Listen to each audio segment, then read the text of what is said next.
Welcome to the Trent England Show. Hooray for fraud. Who on earth would want to go to bat for fraud, would want to stand up in public and support fraud? I just watched a whole passel of folks do exactly that. I'm going to try to cut together some video of the floor debate. It's not available quite yet. I just watched it live.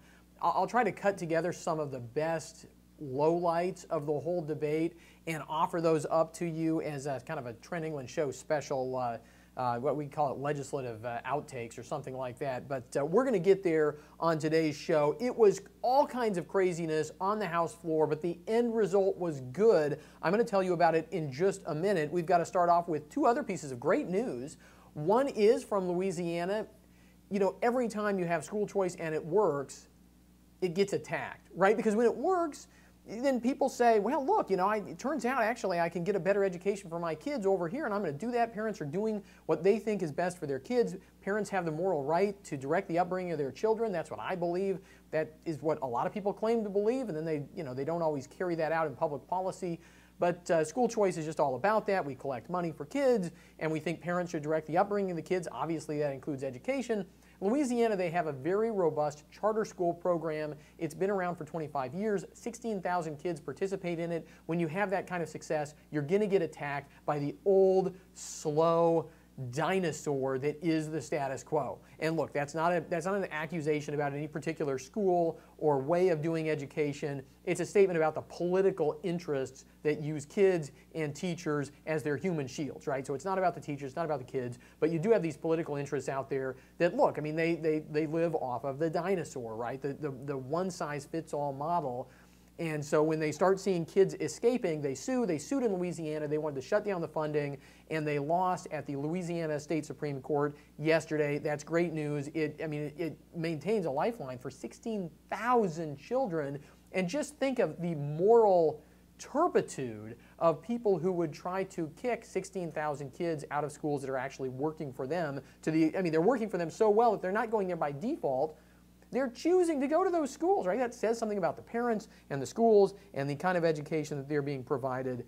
And so good news there. Great news here in Oklahoma. We have gotten, over the last week, first the numbers from the treasurer, then the numbers from OMES, that's the state budget agency basically. Tax revenues are up again. Some of the mainstream media has been trying to portray this as, well, revenues didn't meet, they didn't meet the projections. They basically came in exactly at the projections, only 0.7% below the projections, but the projections were really, really high, right? So revenues, I mean, it's good news. State revenue collections now for this current fiscal year, according to the state treasurer, are up almost $1 billion. That's $1 billion with a B by next month, by the end of this month, and then we'll be in April and we'll get the collection numbers for March. State revenues will be up by over $1 billion. That's a lot of money. And so what were the numbers for February? 15.5% higher than February of 2017, right? A 15.5% increase. What does that equate to in dollars? That is almost $118 million. That's the increase, right? That's the extra. That's the additional funds that came in. Some of that, the minority of that came in because of tax increases, tax and revenue fee increases. They don't want to call it tax increases, but because the legislature monkeyed around with public policy to make you pay more money, right? Some of it is from that. Most of it is from the fact that our economy is doing better. So that's good news all the way around for Oklahoma. Okay, but it's a secret. Shh. Actually, we're letting the secret out. I just wanted to highlight. I thought that that Muskogee Politico actually had this is over at Sooner Politics. I think I found it from Muskogee Politico, but over at Sooner Politics, they've got a great editorial up there. Shh, don't tell anyone the Oklahoma recession is over. I just wanted to highlight that because I thought it was a good write-up of all of this data. Okay, we've got to do a fake strike update. Remember, it's a fake strike when your employer says, hey, we're going to close things down so you can go and have a rally to ask for all of us to get more money, right? When the school district says that, then it's not a strike, it's not a walkout, right? It's collusion. There's a great word that we've heard a lot of over the last year or so, right? It's collusion. It's not a strike. It's not. I mean, look, you know, again, we're part of what we do here. And I was getting all this blowback on Facebook yesterday and today because I posted some information about the cost of living. We talked about that on the show the other day. People saying, well, teachers still need a raise. I said, babe, teachers, yes, I'm not arguing teachers don't need a raise. I mean, it's just shocking when you say, you know, here's some honest data if you want to get your facts right. Here's some actual factual important information about this. And people say, this is a plot. This is a plot to inform people with good facts and information. Yes, if it's a plot, that is the plot here on the Trent England Show. That's what we do here every day, right during your lunch hour. First item in our fake strike update is the Oklahoman. Oh, they've been doing so much better at the Oklahoman. They have been doing better reporting about the state constitution, and they've started to say that you have to raise taxes either with a vote of the people or supermajorities. Remember, this is the bone I've been picking with a lot of reporters because they keep getting this wrong. They're just parroting politicians. The politicians, we understand they want to spin. They're willing to lie in many cases, unfortunately, but the journalists should not take them at their word. They should actually tell us what the facts are to the extent that they can, and we help them with that. And we have helped them, and the Oklahomans got it right. But we find this paragraph in today's story about the fake strike. I'll give you the first three paragraphs. This is factually inaccurate, or if you prefer, inaccurate. They write, while Oklahoma teachers are preparing to strike in a few weeks over pay raises and education funding, over half the demands from the state's largest union are not directly related to public schools. The Oklahoma Education Association has set an April 2 deadline for the state legislature to act on nearly $812 million in funding requests. I thought they were demands, but whatever.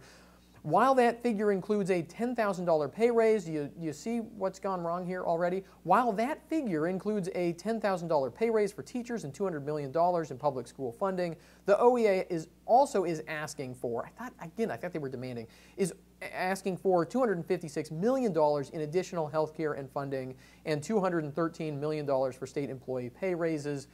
This is mathematically incorrect. This is, this is even more straightforward than just reading the state constitution and actually reporting what it actually says. This is just math, and we can pull up my chart. I know I showed you this yesterday, but I got to do it again here because, we literally, honestly, are just trying to help the media report it right. I don't want them to slant it my way. I don't want them to slant it anybody else's way. I just want them to tell us the facts. Math is supposed to be pretty straightforward. I don't know if they're trying to make a kind of tongue-in-cheek point about the quality of education or something, but if they are, I'm not sophisticated enough to understand that. Look, here are the facts. Right? If you want to talk about an $812 million demand from the OEA, that's year number one. Year number one is a $6,000 teacher pay raise, $65 million for support professionals in our schools, right? That's librarians and other folks like that. $75 million in additional funding to just pour into the education bureaucracy, for a grand total of over $500 million in new spending right there.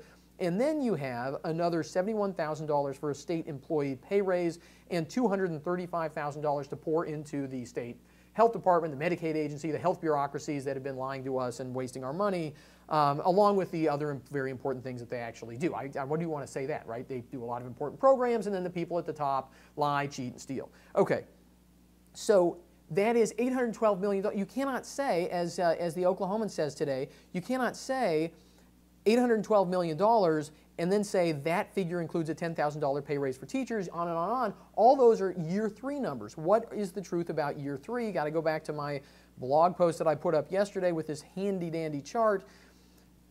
It is $366 million plus $122 million plus 100, and on and on and on. It is almost $1 billion in education spending increases, and then another $400 plus million, right, for a grand total of $1.4 billion. Not $812 million, $1.4 billion. I went to public school, kindergarten through 12th grade, and I know that those two numbers are wildly different, right? It's not twice, but it's not double, but almost, right? That's a big difference, and this is pretty basic math, and we have sent this chart out to reporters, and some of them are using it, and I guess some of them are not. Okay, So there's our correction for the Oklahoman. We're trying to help them out as much as we can. Over at Non-Doc, there is the most informative article about the tax plans being thrown up against the wall. I've criticized this before. I'll criticize it again, right? The approach in the legislature seems to very often be, well, you know, let's just throw some ideas out here and see what sticks, right? Rather than coming up with, here is the plan that we think in legislative leadership is the right way to do this. There are a lot of ideas floating around. We are going to see votes on some tax increases. Today, by the way, it's another one of these cutoff dates in the legislature, right? I still wish that means that they all wear their Daisy Dukes, but they don't. I mean, I just, you know, wouldn't it be more fun if they had theme days at the legislature? I know this is a digression, but if they had, you know, just maybe once a week during session, they could have pajama day, crazy hat day, you know, and then on cutoff day, they could all wear their shorts with the pockets that stick out. It would liven up the place, frankly. And I don't know. I'm probably a little forward thinking in that area. But look, today is a cutoff day in the legislature for policy bills. So they have been working hard to get policy bills voted. It's the House of origin. If it's a House bill, it has to pass the House. If it's a Senate bill, it has to pass the Senate. That doesn't apply to these revenue bills. So once they're done today, they're going to go out of town, they're going to take a break. Next week is spring break. They're going to come back and they'll start working, and I'm sure they'll use spring break, at least in leadership and budget committee members, to start negotiating over and throwing up on the wall again these, you know, how many votes can we get for this? How many votes can we get for that? If we put the two things together, do we gain votes or do we lose votes? Usually they lose votes, they discover at some point. But this is where we are in the session, right? So there are some of these tax ideas starting to come out. I wanted to highlight the Non-Doc piece. It is a good summation. And then over at Muskogee Politico, there's a good write-up on a Bartlesville school board proposal. Basically, the folks up in the Bartlesville School District have looked at the OEA demands and said, yeah, that's nuts. They've come to the same conclusion, basically, we've come to here on the program, right? I mean, $1.4 billion. You know, the legislature committing to an increase within 3 years of $1.4 billion in state appropriations, that's not serious. That's beyond the pale. It's beyond anything anybody's been talking about. And so the Bartlesville School Board basically trying to get back to something with about a $700 million price tag. I'm going to put that link up in our show links so you can go over to Muskogee. I've got to get it right. Muskogee Politico, and you can read that article there. Okay, that brings us to what delayed the show a little bit today, which is the vote on House Bill 1270, which passed 62-31. It was a great victory in the Oklahoma House of Representatives, in the legislature overall, because now the bill goes to the governor. This is Medicaid audits. We've talked about this here and there on the program before. I mean, this is basic good public policy, and it also has a great tie-in with the Federalist Papers. It has a great tie-in with understanding human nature and understanding self-interest in government, and the fact that, look, if you work in the Medicaid agency, and this is not a personal attack, if you work in an agency, a state agency that delivers Medicaid, some of your funding and some of your power and some of your self-esteem is tied to how many people you claim to help. And you go to the Oklahoma Healthcare Authority website and it just oozes this out, right?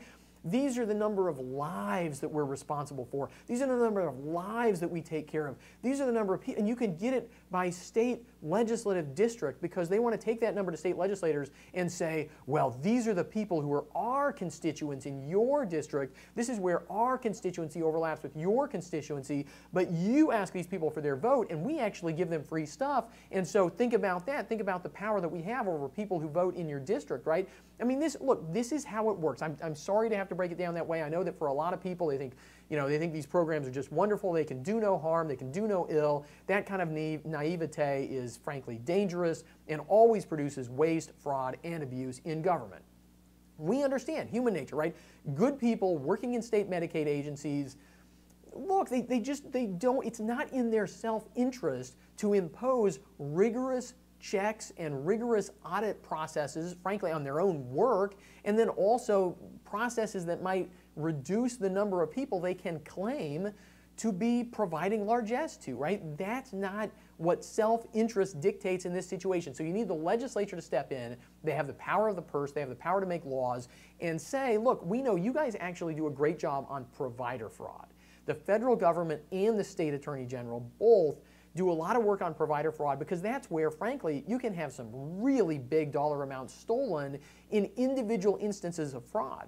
So it's the easiest kind of fraud to police, right? You have medical providers who say, well, yeah, I've been providing care to all these Medicaid recipients. You go out and you find out, wait a second, you haven't been providing care to these Medicaid recipients. Or the care you say you delivered, you actually didn't, you didn't follow through on it, or you didn't deliver all the care you say you delivered. We do a great job. Everything I know about in this area suggests that in some cases, there's actually overzealous enforcement. I remember I wrote a chapter for a book about a physician in Washington, D.C. who got caught up in all of this. They decided he was committing fraud. In the end, it turned out that he was just trying to help people who were very, very, very poor. And anyhow, I mean, there are a lot of actual abuses, and we police it so well that even some innocent people, in my opinion, get caught up in that net. But what we haven't done well, because of human nature and because the individual instances, right, the only reason this has a big price tag is because Medicaid's been expanded so far that, look, if you have 100 people on a program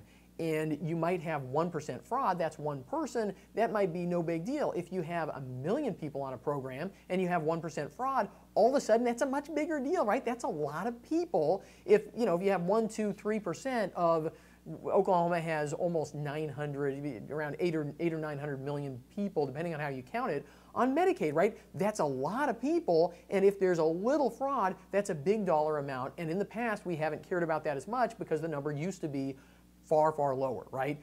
All that makes sense. All this is not complicated. All this does not take a degree in political science to figure out, right? So the legislation says to the Medicaid agency in Oklahoma, you've got to go out, hire an independent private contractor to do these audits. There are companies that do this all the time. They get paid off of the savings that gets brought in. Let's look at what's gone on in other states, because I was hearing all of these claims. Well, let me tell you what I heard on the floor of the House of Representatives watching this debate today, and then I'm going to run through some of the facts from other states.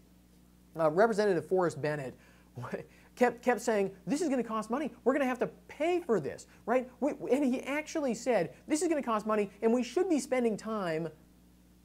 He didn't put it quite this way. We should be spending time on tax and spending increases. So that was Representative Forrest Bennett. Suddenly, he's like a fiscal conservative when it's something he doesn't like, and then he just, it was amazing to watch his smooth, ballerina-like pivot from being, from talking fiscal conservatism to suddenly talking about how much we could raise taxes and spending in the state. I thought that was fascinating. Representative Scott Inman, who used to be the minority floor leader before he said he promised us he was going to resign, and then he reneged on that promise. But whatever, the governor promised she was going to sign a bill, and then she vetoed it. So I guess that's just what kind of honor there is up the street among some folks. But Scott Inman said we shouldn't do this because every dollar we save, 60% of that dollar will just go back to it'll be savings for the federal government. So of every dollar we save from these Medicaid enrollees, we'll only save 40 cents, and the federal government will save 60 cents. So I don't know where Scott Inman thinks the federal government gets its money. Somebody should ask him. Has Scott Inman ever been to Washington, D.C.? He must think it's like the land of unicorns. You got Santa Claus riding around on a unicorn there, shelling out. It was fascinating. Again, I'm going to try to get all this cut together so you can see some of these crazy folks saying their crazy things up at the Oklahoma Capitol today. Representative Emily Virgin basically said that it was unchristian.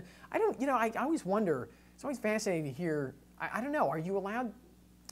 I mean, would she accept people making Christian arguments in favor of, say, traditional marriage or against killing unborn children? I don't think she would. But in this case, she says that auditing state agency programs is an unchristian thing to do, and she said the bill perpetuates negative stereotypes about poor people by trying to make sure people who aren't poor aren't on Medicaid. Again, this was just wacky.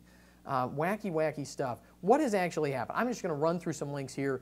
Illinois. Illinois is a state that actually started auditing its Medicaid program, and they found billions in waste over time. Now, this headline combines some various programs looking at Medicaid in Illinois, but there we go. Audit, lax monitoring of $7 billion in Illinois Medicaid payments. We can jump over to Louisiana. Louisiana found that they were spending money on people who were dead, who were on Medicaid still. Actually, this is something that I think it was Representative Virgin said, that it was unfair to require poor people to prove that they're not dead. So that one struck me. Over in the state of Oregon, the Secretary of State there, Dennis Richardson, who's a great guy, I've met him before, and he is the only conservative elected to a statewide office in the state of Oregon. He is the Secretary of State. He looked at the state's Medicaid program and found misspending to the tune of millions there in Oregon. Tennessee's TennCare, that's their Medicaid program, TennCare, spent over $2.7 million over a 7-year period on people who were dead. I have shown you before the story about the wealthy Queens lady who, woman, let's call her a woman, not a lady, who stole almost $70,000 from Medicaid, and she may go to prison for that. And then back right just to the east of Oklahoma in Arkansas, they started auditing their Medicaid enrollment there, and they found the Medicaid rolls went down 117,000. Most of that was because of the audit. A lot of those people were enrolled in Medicaid in multiple states. Some of them were dead. Some of them had income that exceeded the thresholds, right? They found all kinds of things. And look, when they do that, they have more left for the people who actually qualify, more left to take care of the people who the program legally is designed to actually take care of. Anybody who says this is being mean to poor people, I mean, that makes no sense. It just doesn't make any sense. I should say the bill sponsor, a lot of the folks who spoke in favor of this measure did a great job and made a lot of really important points, exactly the point I'm making right now, right? If you want to help people on Medicaid, you make sure that providers and recipients are not defrauding the program, both sides. And if you argue that they're mutually exclusive, or we have to only audit one or audit the other, explain exactly why that is. That makes no sense.